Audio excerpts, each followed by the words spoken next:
aura d'abord été une bataille d'hommes. Mais qu'en est-il des programmes? Eh bien, paradoxalement, ils ne sont pas si éloignés que ça sur tous les sujets. Les deux hommes ont cherché à se recentrer. Il reste des divergences. On fait le point précis sur ce qui attend l'Amérique demain avec Amaury Guibert. Meeting après meeting, débat après débat, ils ont martelé leur message, exposé leur vision de l'Amérique. Une Amérique aujourd'hui en faillite, c'est la préoccupation numéro 1 des électeurs. Saisie immobilière, expulsion, chômage, tempête sur les marchés. Comment résoudre cette crise financière? La classe moyenne a besoin d'un plan de sauvetage. Il faut baisser les impôts et aider les propriétaires pour qu'ils puissent rester dans leur maison.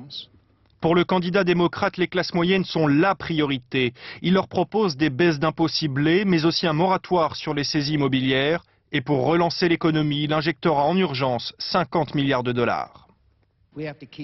Il ne faut pas augmenter les impôts des Américains. Aucun impôt. Ça n'est pas le moment de les augmenter. Comprenez, comme Barack Obama le projette. John McCain veut lui poursuivre les baisses d'impôts lancées par le président Bush en faveur des foyers les plus riches. Il propose aussi de racheter certains crédits immobiliers et de geler les dépenses publiques, sauf exception. Ainsi, il est hors de question pour le républicain de sabrer dans le budget de la défense. La priorité reste la stabilisation de l'Irak. Il n'y aura aucun retrait des troupes tant que la sécurité ne sera pas assurée.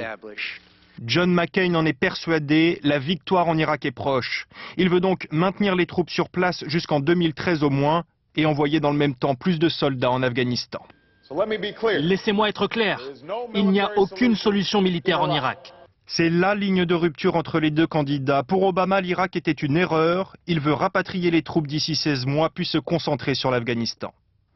Barack Obama y voit un moyen de faire des économies pour un autre chantier prioritaire, la réforme du système de santé. Vous payez de plus en plus pour votre assurance santé et vous êtes de moins en moins couvert. Et son projet est simple, assurer tout simplement une couverture santé universelle, la rendre surtout obligatoire pour les enfants.